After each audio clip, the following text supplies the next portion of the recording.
friends. So in this session, we will continue the chapter organizing. This is the part D. And in this part, we will be talking about centralization and decentralization and the difference between delegation and decentralization. So first we start with the meaning of centralization and decentralization. What actually centralization means? Centralization क्या होता है? When the power remain only in few hands, this is called centralization. Centralization means power in few hands, means all the authorities and powers that remain in the hands of only top management, means only top management has the right to take all the decisions. The middle level and the lower level of management have very lesser role. They only listen and follow the commands given by the top level. जैसे मैं आपको एक example देती हूँ, आपने सुना होगा north Korea के जो लीडर हैं, he is a dictator, right? तो सारी पावर्स जो है उनके हाथ में है, all the powers and authorities basically confined to his hands only. तो जो वो बोलता है पूरी कंट्री को वही फॉलो करना पड़ता है. ये एक बहुत अच्छा एग्जांपल है सेंट्रलाइजेशन का, जब हम अपनी पावर्स को, अपनी अथॉरिटीज को किसी के साथ शेयर नहीं करते. When you close a fist, this is centralization. All the powers remain only in few hands. This is the example of centralization. Now the question arises, what is decentralization? So decentralization means distribution of authority at every level of management. Means when you open your fist, you are distributing the authorities among your subordinate. आप अपने lower level पे जो काम कर रहे हैं उन लोगों के साथ जब अपनी अथॉरिटीज को, अपनी पावर्स को शेयर करते हो, दिस इज कॉल्ड डिसेंट्रलाइजेशन. जैसे अगर मैं देखूं इंडिया में, हम एग्जांपल लेंगे, it is a democratic country, right? जो मोदी जी हमारे प्राइम मिनिस्टर हैं, उन्होंने पावर्स, हमारी जो प्राइम मिनिस्टर हैं, सारी पावर्स उनके हाथ में नहीं है. कुछ पावर्स दी गई हैं स्टेट गवर्नमेंट्स को, राइट, चीफ मिनिस्टर्स को. तो ये होता है डिसेंट्रलाइजेशन ऑफ अथॉरिटी. तो I hope the meaning is clear.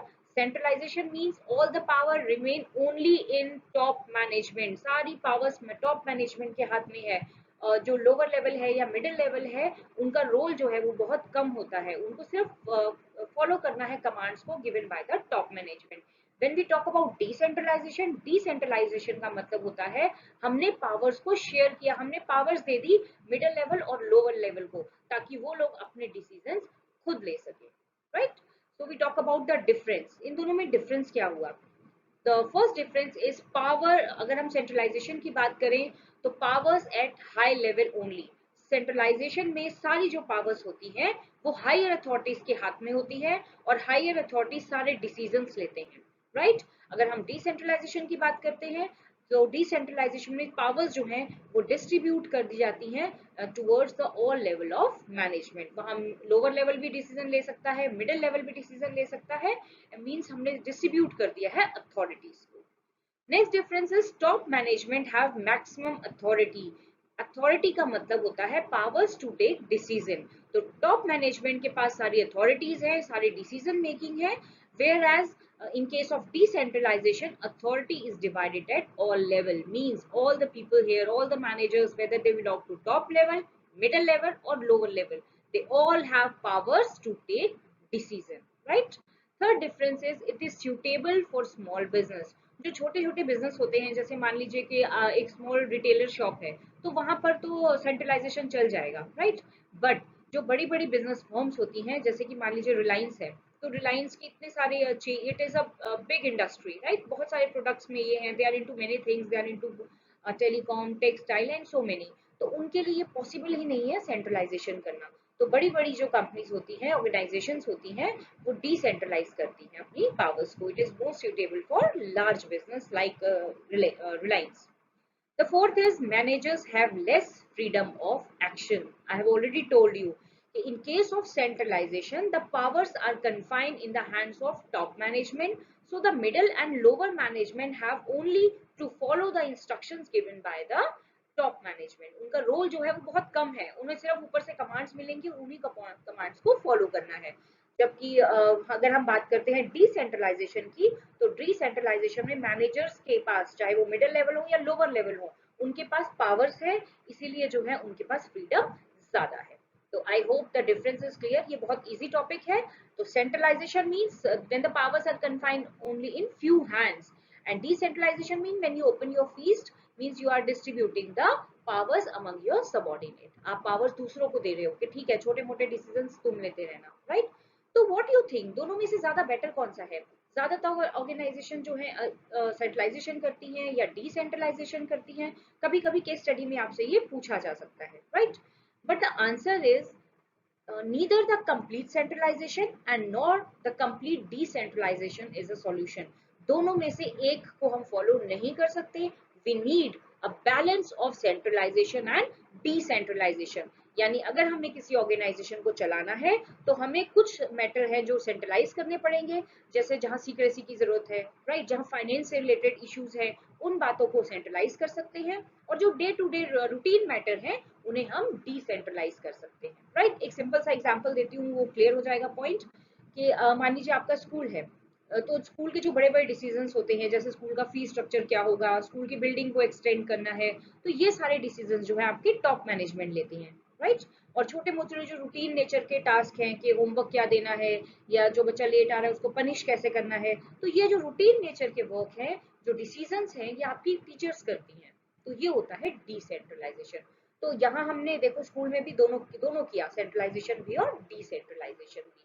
तो the balance of centralization and decentralization is required in an organization for smooth running of any business. Business को चलाने के लिए हमें दोनों चाहिए, दोनों के बीच में बैलेंस होना चाहिए, राइट। अगर कंप्लीट सेंट्रलाइजेशन करेंगे तो एम्प्लॉइज में जो है वो फ्रस्ट्रेशन आ जाएगी, क्योंकि उनके पास कोई पावर्स नहीं है, they are just blind followers.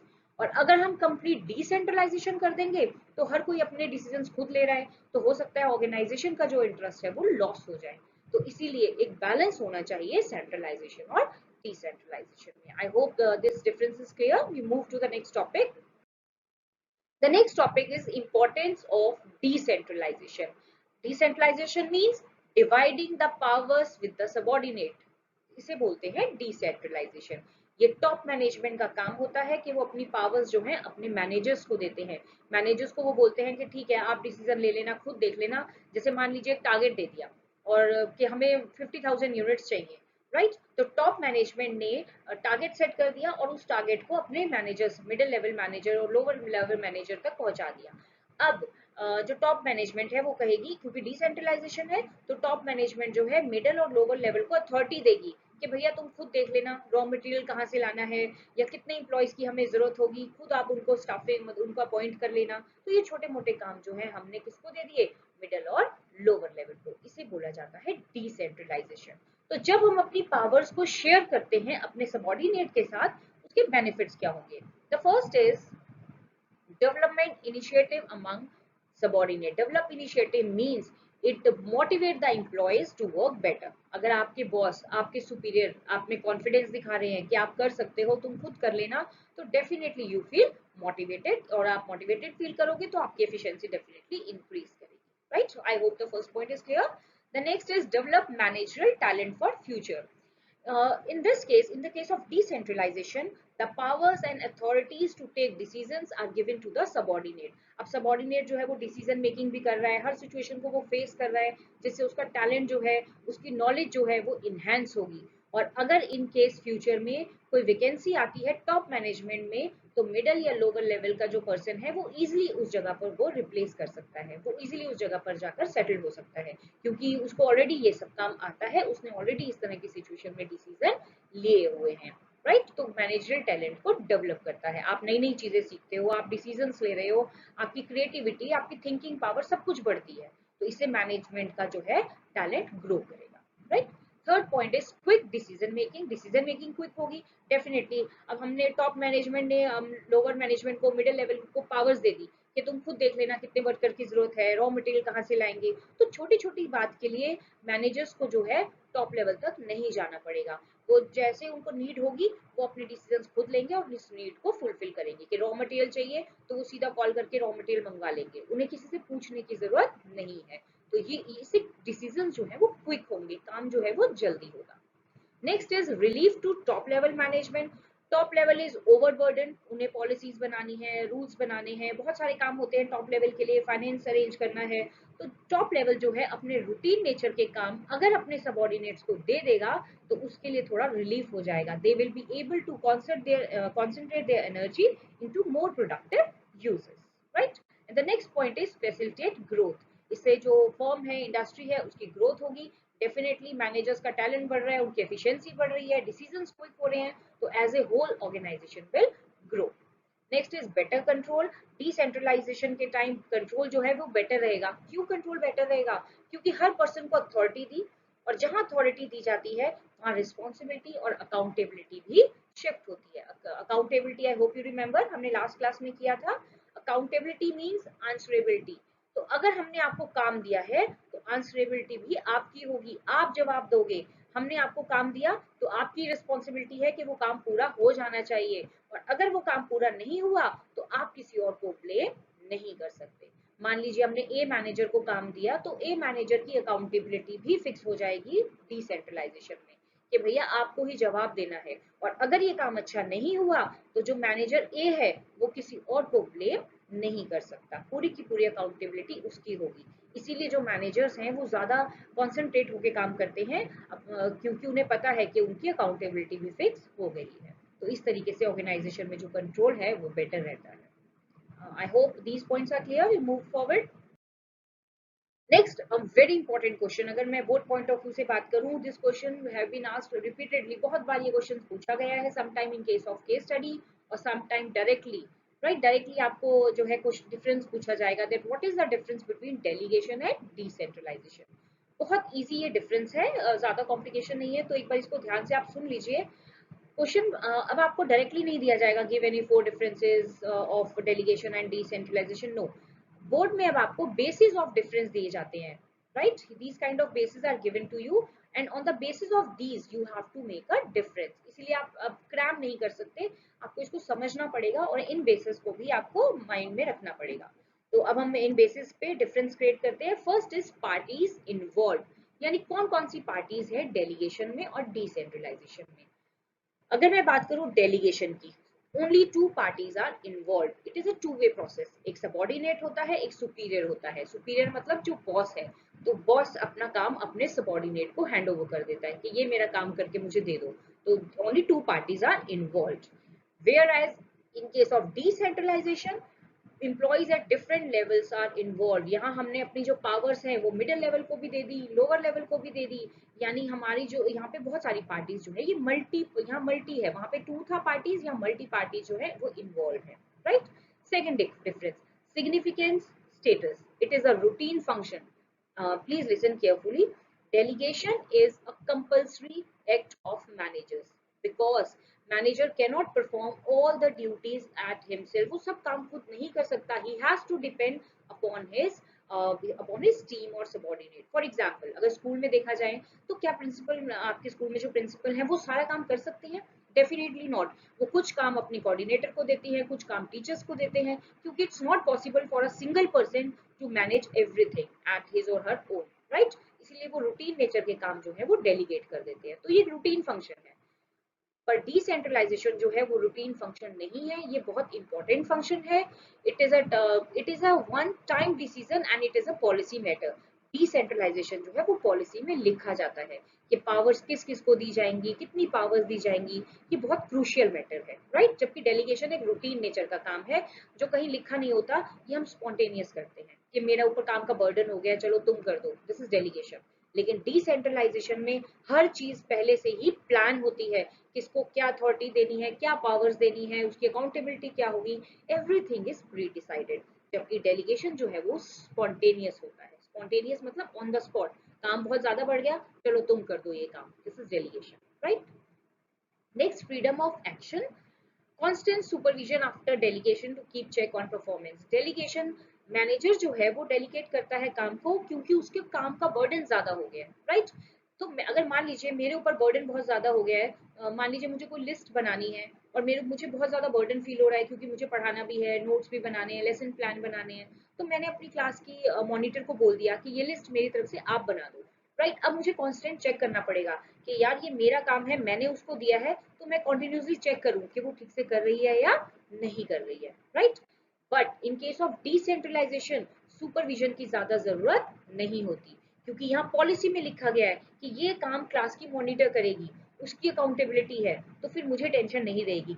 As a class teacher मुझे टेंशन नहीं रहेगी, क्योंकि पॉलिसी में लिखा है कि काम जो है वो मेरे मॉनिटर करेगा, और अगर मॉनिटर ने कोई गलती की तो अकाउंटेबिलिटी भी उसकी होगी, इसीलिए यहाँ पर सुपरविजन कम होता है, राइट। Next is scope.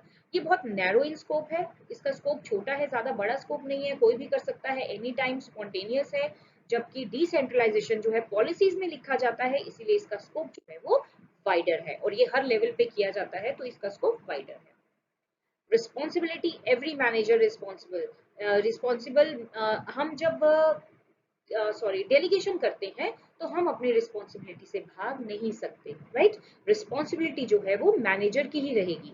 मान लीजिए मैंने अपना काम, जैसे मैंने एग्जांपल दिया, मॉनिटर को दे दिया, राइट। अब क्लास मॉनिटर ने जब वो लिस्टिंग कर रही थी तो कुछ गलती कर दी, तो अब उसने जो वो मिस्टेक की, तो उसकी रिस्पॉन्सिबिलिटी किसकी है? मेरी ही रहेगी, वो being a class incharge, right. But in case of decentralization, अगर क्लास मॉनिटर कोई गलती करता है तो अकाउंटेबिलिटी भी उसी मॉनिटर की होगी, right? Next, essential. It is essential as no one can perform all. Yes, as I have told you, mandatory है, compulsory है, करना ही पड़ेगा, because physical और mental limitation होती है हर इंसान की। अगर हम घर में भी देखें तो सारा का सारा काम अगर आपकी मदर कर रही है तो वो पॉसिबल नहीं है, थोड़े बहुत काम वो डिवाइड कर देती है कि लाइक शॉपिंग पापा चले जाएंगे, थोड़ा बहुत काम बच्चे कर देंगे, तो ये होता है, ये जरूरी है, राइट। पर डिसेंट्रलाइजेशन जो है ये ऑप्शनल है, हम करें या ना करें, ये ऑप्शनल है। Next is purpose. डेलीगेशन क्यों किया जाता है? In order to reduce the burden of manager, ताकि मैनेजर का थोड़ा सा काम हम बांट दें और उसका बर्डन कम हो जाए। जबकि डिसेंट्रलाइजेशन इसीलिए किया जाता है ताकि जो सबॉर्डिनेट्स हैं उनके रोल को ऑर्गेनाइजेशन में बढ़ाया जाए। To everything that goes to increase the role of subordinate is called decentralization, right. Centralization में हम सबॉर्डिनेट को ज्यादा इंपॉर्टेंस देते हैं, ज्यादा रोल देते हैं, इसीलिए ये जो इसका जो रोल है, इसका जो पर्पस है, वो सबॉर्डिनेट को मोटिवेट करना है। Next and the last is grant of authority. Authority is granted bye immediate manager. तो जो अथॉरिटीज है, मान लीजिए मैंने अगर अपनी क्लास मॉनिटर को कोई काम दिया तो मैं ही उनको अथॉरिटी दूंगी कि चलो तुम खुद देख लेना। लेकिन in case of decentralization, authority is granted by the top management. यहाँ टॉप मैनेजमेंट फ्रेम करती है सब कुछ कि किसको कितनी पावर्स देनी है, कितनी अथॉरिटीज देनी है, किसकी अकाउंटेबिलिटी होगी। Everything in case of decentralization is determined by the top level. I hope the difference is clear. एक बार फिर बता देती हूँ मीनिंग क्या है, ये केस स्टडी बेस्ड क्वेश्चन आता है। More over, delegation means in order to reduce the work burden of the manager, sometime manager distribute their work among their subordinates. This is called delegation, right? But you cannot escape from your accountability. Accountability abhi bhi aapki hi rahegi, right? But in case of decentralization, what is decentralization?